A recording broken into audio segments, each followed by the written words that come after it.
जगन्नाथ आप सभी लोगों को। चलिए क्वेश्चन कराती हूँ क्लास 9 2.1 का। ये पूरी सोल्यूशन आप लोगों को कराने वाली हूँ इस एक्सरसाइज का। क्वेश्चन नंबर 1 में क्या दिया है, ये आपके बोर्ड पे कितने 3 2 5 क्वेश्चन है और यहाँ पे आप लोगों को दिया गया है कौन सा पॉलिनोमियल है और 1 वेरिएबल के साथ पॉलिनोमियल है, ये आप लोगों को इसमें बताना पड़ेगा। तो इसको करने से पहले थोड़ा सा बेसिक बताना पड़ेगा, नहीं तो आप लोगों को समझ में नहीं आएगा। तो सबसे पहले मैं बता दूं पॉलिनोमियल क्या होता है। पॉलिनोमियल होता क्या है, देखो पॉलिनोमियल ऐसे दिखता है, देखो 3x प्लस 2y प्लस 5, इसमें 2 वेरिएबल है। इसमें कितने वेरिएबल है, 2 वेरिएबल का पॉलिनोमियल है, ठीक है। और हमारे इस क्वेश्चन में दिया 1 वेरिएबल होनी चाहिए, या तो x आनी चाहिए या तो y आनी चाहिए, ऐसे आनी चाहिए 3y प्लस 2 या फिर आ जाएगा 3y square plus 4y plus 5, y होनी चाहिए, x और y नहीं होनी चाहिए। ये क्वेश्चन नंबर 1 में दिया है। अब मुद्दे के बाद पॉलिनोमियल किसे बोलोगे, कैसे हो सकता है पॉलिनोमियल। देखो पॉलिनोमियल होने के लिए कंडीशन नंबर 1, कभी भी पावर जो है ना वो माइनस में नहीं आनी चाहिए किसी भी वेरिएबल का। जैसे कि x का पावर जो है ना -2 ऐसा नहीं होनी चाहिए। x के जैसे y के पावर हो जाएगा, y के पावर मान लो -10, ऐसे नहीं होनी चाहिए। पावर कभी भी माइनस में नहीं आनी चाहिए और पावर कभी फ्रैक्शन में नहीं आनी चाहिए। जैसे कि मैं बोलूंगी √x, बच्चों √x मतलब कितना आएगा, रूट के पावर कितने हो जाएगा 1/2, ये नहीं होगा और ये नहीं होगा। दो चीज को ध्यान रखनी है, पावर कभी माइनस में नहीं होनी चाहिए और पावर कभी फ्रैक्शन में नहीं होनी चाहिए। जैसे कि मैंने कर दिया 3x 1/3, तो इस तरीके से कहीं से भी किसी भी इक्वेशन में आपको ऐसे मिलेगा तो वो पॉलिनोमियल नहीं होगा, ठीक है। आइए आप लोगों को थोड़ी सी बेसिक समझ में आ गया, तो इसी बेसिक के साथ हम क्वेश्चन नंबर 1 को मैं आप लोगों को समझा रही हूँ कैसे होगा और कैसे नहीं, ठीक है। तो क्वेश्चन नंबर 1 पहले देखते हैं। 1 वेरिएबल है, यस, क्योंकि क्वेश्चन में दिया 1 वेरिएबल होनी चाहिए, तो 1 वेरिएबल है, यस, x है। कंडीशन नंबर 1 जो है सेटिस्फाइड हो गया। दूसरी मैंने बोली थी क्या, फ्रैक्शन जो एक्सपोनेंट जो पावर है वो माइनस में नहीं होनी चाहिए। तो देखो यहाँ पर पावर 2 है और यहाँ पर पावर 1 है, वो पॉजिटिव है, वो माइनस में नहीं हुआ है। और मैंने क्या बोली थी, फ्रैक्शन में नहीं आनी चाहिए। तो देखो यहाँ पे 2 है, 2/3 नहीं है, 1/2 नहीं है, ये होल नंबर है, 2 और 1 होल नंबर है, तो मतलब ये वाली पॉलिनोमियल है, यस, ये पॉलिनोमियल है, ठीक है।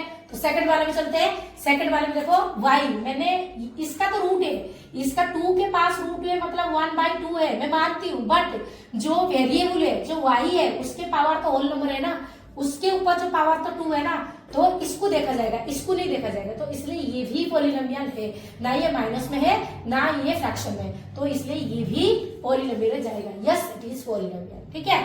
अब तीसरे पे चलते हैं। तीसरे में चेक करो, तीसरे में हम देखा ये तो 2 है, 2 के पावर हाफ है, तो इसको तो इग्नोर करेंगे हम। मैंने क्या बोला था, वेरिएबल के ऊपर देखो ये वेरिएबल है, ठीक है।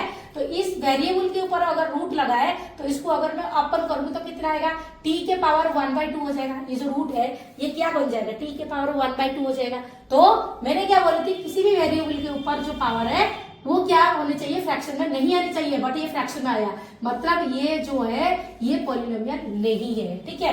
आगे बढ़ते हैं। आगे इस चीज को देखो, इसको मैं ऐसा लिखती हूँ y प्लस फिर 2 मल्टीप्लाई में 1/y, ऐसे लिख सकते हैं हम, क्योंकि 2 को 1 में मल्टीप्लाई करो 2 × 2 हो जाएगा और नीचे में y आ जाएगा, ठीक है, ऐसे लिख सकते हैं। और आगे थोड़ा सा और चलते हैं, 2 + y, इसको अगर मैं रेसिप्रोकल करूंगी तो y टू द पावर -1 हो जाएगा ना, ये पावर के फॉर्म में आ जाएंगे। तो मैंने क्या बोली थी, जो एक्सपोनेंट है जो पावर है वो कभी माइनस में नहीं आना चाहिए, बट इसमें माइनस आ गया, इसीलिए ये जो है नो, ये पॉलिनोमियल नहीं है, ठीक है बच्चों। तो फिफ्थ क्वेश्चन में चलते हैं। देखो यहाँ पे कितने वेरिएबल आपको दिख रहा है, यहाँ पे x है, यहाँ पे y है, यहाँ पे t है, तो यहाँ पर आप लोगों को 3 वेरिएबल दिख रहा है। कितने वेरिएबल दिख रहा है, 3 वेरिएबल दिख रहा है, आप लोग देख सकते हो। तो क्वेश्चन में क्या कहता है, पहला क्वेश्चन में कि 1 वेरिएबल होनी चाहिए। मैं बोर्ड पे क्वेश्चन इसलिए नहीं लिखती हूँ क्योंकि थोड़ा बोर्ड पे टाइम लगता है फिर उतारने के लिए, तो इसीलिए मैं बता देती हूँ। क्वेश्चन तो आपको बुक में मिल जाएगा, एनसीईआरटी बुक में, ठीक है। तो ये वाली देखो 3 वेरिएबल हो गए, x y t, तो ये भी नहीं होगा, नो, ये भी पॉलिनोमियल नहीं होगा। तो क्वेश्चन नंबर 1 आप लोगों का कंप्लीट हो गया। इसके बाद मैं क्वेश्चन नंबर 2 कराने वाली हूँ, उससे पहले इसको आप उतारो।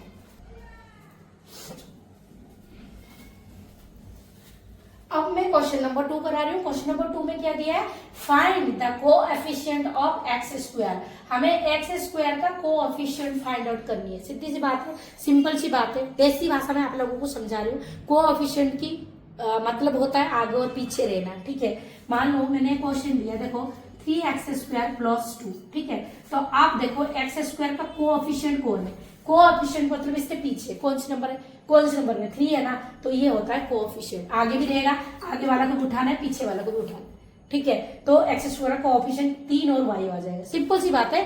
कोएफिशिएंट का मतलब होता है जो मांगा है उसके पीछे कौन बैठा है, ठीक है, उसे बोलते हैं कोएफिशिएंट, ठीक है। तो चलिए इसके पीछे कौन बैठता है देखते हैं। तो इस क्वेश्चन को देखिए, ये क्या है, एक्स स्क्वायर है, क्या दिया है 2 plus x square plus x, ठीक है। अब मुझे एक्स स्क्वायर किसका कोएफिशिएंट मांग रखा है, एक्स स्क्वायर का कोएफिशिएंट इसने मांग रखा है। तो एक्स स्क्वायर के पीछे क्या है, कुछ नहीं है, कुछ नहीं तो मतलब 1, 2 मत लेना, प्लस के पीछे वाला प्लस के आगे वाला नहीं लेना है, सिर्फ इसी के बगल में जो चिपक के रहते हैं, ठीक है, इसके अगल बगल में जो चिपक के रहते हैं उन्हीं को लेना है, ठीक है। तो एक्स स्क्वायर के पीछे क्या है, कुछ भी नहीं है, तो 1 मान लो।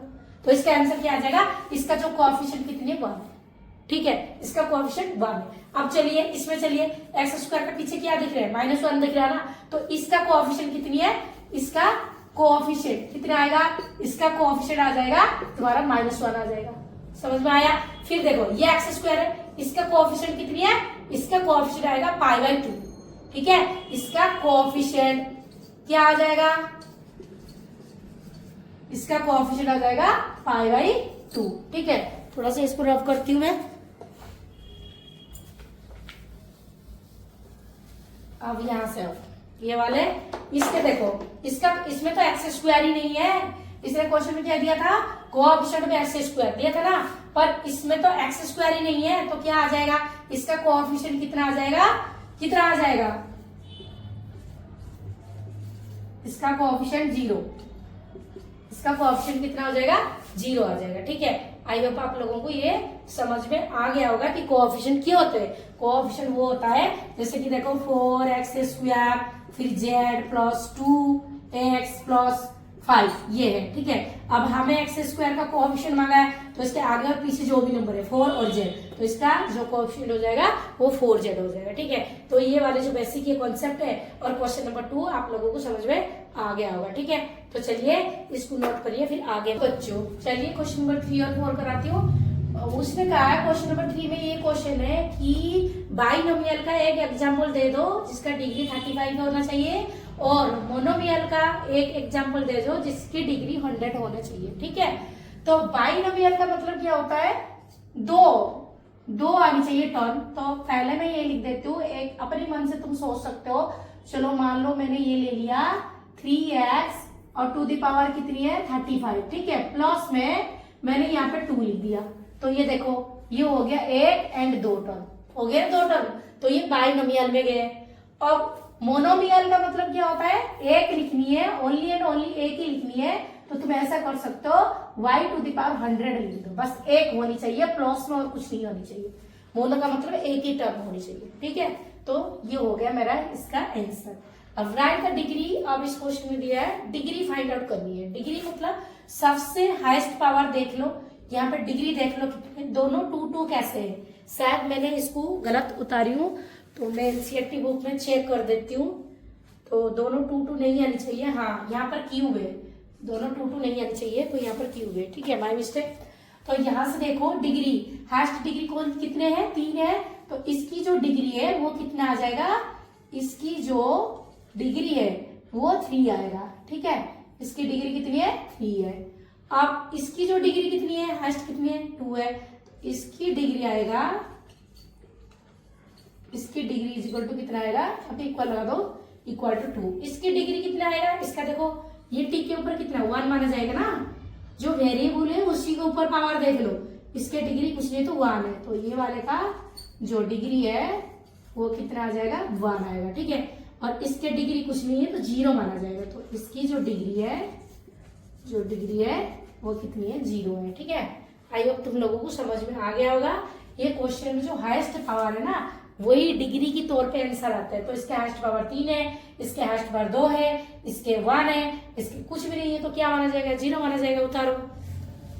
Number 5, classify the following as linear, quadratic and cubic polynomial. ये जो फॉलोइंग दे रखा है ना, जितने सारे इक्वेशन दे रखा है, उसने बोला इसमें से कौन सा लीनियर है, कौन सा क्वाड्रेटिक है और कौन सा पॉलिनोमियल है, क्यूबिक पॉलिनोमियल है। ये सारे पॉलिनोमियल का कैटेगरी बतानी है, कौन सा लीनियर, क्वाड्रेटिक और क्यूबिक। अब पहले मैं बता रही हूँ लीनियर किसे कहते हैं, ठीक है। तो पहले मैं आप लोगों को बता रही हूँ लीनियर का मतलब होता है जिसके पावर 1 है, जिसका हाईएस्ट पावर जो है ना वो 1 है, ठीक है, उसे बोलते हैं लीनियर, ठीक है। अब चला क्वाड्रेटिक। अब एक क्वाड्रेटिक क्या होता है, क्वाड्रेटिक का मतलब ये होता है जिसके हाईएस्ट पावर है ना 2 हो। जैसे कि देखो ऐसे, जिस लाइक ये देखो, ये इसका हाईएस्ट पावर कितनी है, 2 है, तो ये क्वाड्रेटिक में जाएगा, ठीक है। और क्यूबिक का मतलब क्या होता है, क्यूबिक का मतलब ये होता है जिसके हाईएस्ट पावर जो है ना वो 3 है, this is called the cubic, ठीक है। समझ गए, लीनियर का हाईएस्ट पावर 1 होनी चाहिए, क्वाड्रेटिक का 2 होनी चाहिए और क्यूबिक का कितनी होनी चाहिए, क्यूबिक का हमें 3 आनी चाहिए, ठीक है। तो चलिए इसी थोड़ी सी बेसिक के साथ मैं आप लोगों को ये सारे क्वेश्चन करा दूंगी, ठीक है। तो चलिए पहले देखिए, ये यहाँ पर देखिए इसके हाईएस्ट पावर 2 है, तो ये किस में जाएगा बोलो, लीनियर में जाएगा, क्वाड्रेटिक में जाएगा, क्यूबिक में जाएगा, क्वाड्रेटिक में जाएगा, क्योंकि इसके पावर जो है हाईएस्ट पावर कितने हो गए, 2 हो गए। इसका तो 1 है, हमें सिर्फ हाईएस्ट पावर दिखने, तो इसके पास हम लिख देंगे ये क्या है, ये क्वाड्रेटिक है, ठीक है बच्चों, ये हो गया क्वाड्रेटिक पॉलिनोमियल, ठीक है। अब उसके बाद इसके देखो हाईएस्ट पावर कितनी है, ये 3 है, तो यहां पर हम लिखेंगे क्यूबिक पॉलिनोमियल। अब इसके पास आ जाओ, इसमें हाईएस्ट पावर कितने दिख रहे हैं, 2 दिख रहे हैं, तो ये भी आएगा क्वाड्रेटिक पॉलिनोमियल, ठीक है।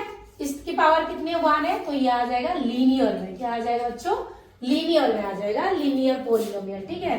और इसके कितने हैं, ये भी 1 है, ये भी लीनियर में जाएगा, ये भी लीनियर पॉलिनोमियल में। और यहाँ पर देखो इसके कितने हैं, 2 है, तो ये किस में जाएगा, क्वाड्रेटिक में जाएगा, ठीक है। अब ये देखो इसके पावर कितने, 3 है, ये क्यूबिक में जाएगा, क्यूबिक पॉलिनोमियल, ठीक है। आई अब तुम लोगों को समझ में आ गया होगा। अभी बता रही हूँ जिसके पावर 1 है लीनियर, जिसके 2 है क्वाड्रेटिक और जिसके 3 है वो क्यूबिक में जाएगा, ठीक है। तो ये कंप्लीट हो गया, इसको उतार लो। फिर आगे में नेक्स्ट वीडियो में आपको 2.2 जो है ना पूरा कंप्लीट करके मतलब करके सोल्यूशन करके दिखाऊंगी, ठीक है।